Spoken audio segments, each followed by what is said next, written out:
Hello everybody, how are you? Continuing our series on Dallas.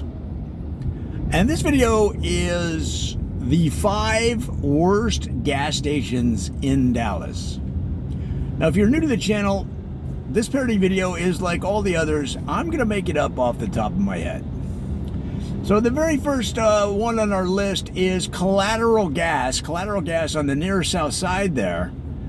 You can get gas all day and all night. 24 hours a day they're open. You just can't pay with money. You've got to leave something worth money as collateral. That could be a diamond ring. It could be your old golf clubs. It's kind of a gas pawn shop, but you cannot purchase gas unless you leave goods and not cash. I know that doesn't make sense to you and me, but hey, that's how they do it, and that's why they're number one on the list of worst gas stations. The second one is Prickly Gas Station. If you just go straight down McDougal Street from downtown, you go about a mile and just get off, take a left on Simpson, you're going to run right into Prickly Gas. Great prices, guys. Some of the lowest gas prices in the city, in the central Texas area, actually. But to put up with their attitude, their prickliness, you go in and you say, hey, do you guys have those hot Doritos? And the guy behind the counter would be like, dude, if we had hot Doritos, don't you think we'd have them on the shelf? And you're like, whoa, easy. Come on now. And then he starts in on you. Why do you come in asking all these questions all the time? You're like, dude, I've never been in here in my life. Well, okay. Okay, well, your cousin, your brother, somebody looks like you are always coming in here and, asking questions that are self-explanatory. If we had the hot chips, we'd put them out on the shelf, okay? You're like, easy. I'll just go without for now. How's that? Let's de-escalate. So it's a little too much trouble for me. The third one is tartar sauce gasoline. This is really interesting because for every 10 gallons that you put in your tank, you get a free container, thank you, of the in-studio crew here giving me the word that I'm looking for. A container of tartar sauce, which is great because how often do you're at home and you look around and you go, oh, dang, we didn't get tartar sauce, and you're really without it. It makes the meal a little bit incomplete. It feels incomplete. So that's a good thing. Here's the problem. The containers that they give the tartar sauce in, have you ever gotten ketchup at the fast food place? It comes in those little packets. Well, that's what they give you. One of a little packet. And they call that a container. And you're like, this isn't a container. This is a little packet of tartar sauce. I just put in 10 gallons of your gas. And he's going to go, well, it contains the tartar sauce, does it not? And you're like, yes. Well, then there you go. It's a container.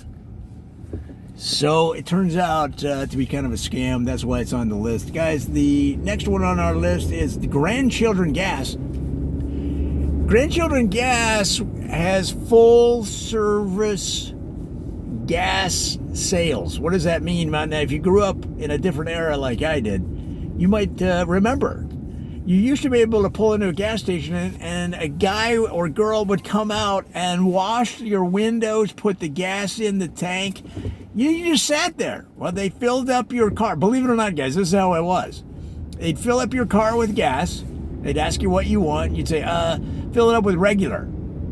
And they'd take regular gas and put it in the tank. And then they'd wash your windows. Then they might even check the air in your tires. It was full service. It's just the way it was. And Grandchildren Gas have brought that back. The problem is they're using their grandchildren, and none of them are over 7 years old.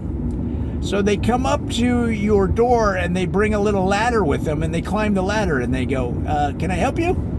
And you say, fill it up with regular. Then they go back down the ladder and then they reach up to get the gas pump. They can barely get the gas pump, and they can barely lift the pump to put it in. You know what I'm saying? So it's kind of cute, these little kids running around filling up gas, checking tires. But then they'll climb on your hood. They'll step onto your hood and climb on your hood, scratching it all up just to get to the windows. And the owners think, hey, people love them. People love these kids. Well, first of all, I think there's probably some child labor laws that are being broken. But second of all, grandchildren should not be putting gas in cars, okay? They should be playing with the big wheels or whatever kids play with these days. So that's going to be a no for me. And the fifth and final one of our 5 worst gas stations in the Dallas area is plausibly gas. What's interesting about these guys is when you put in the gas, and I'm assuming you do self-serve, when you put in the gas, you can't smell the gas. So you ask him, is this actually gasoline? And the guy says, plausibly, it's plausible. And you say, what does that mean? He said, well, plausible, and he goes on to explain it. It's not quite possible, but it is plausible. And you're like, well, whether it's plausible or possible, I need gas in my car to run the car. Are we on the same page? And the guy goes, maybe. It's plausible we're on the same page. And it goes round and around like that. And you're never sure if you actually put gasoline or at least 100% gasoline in your car. You don't know what they're mixing it with. Maybe some moonshine. So for that reason, guys, I'm out on that one. Plausible gas, forget it. I mean, come on. It's just, forget it. So those are, in my opinion, the 5 worst gas stations in Dallas. If you know of any others that I should be aware of, leave a comment of some horrible gas station. So that, when you share your information, the whole community grows together.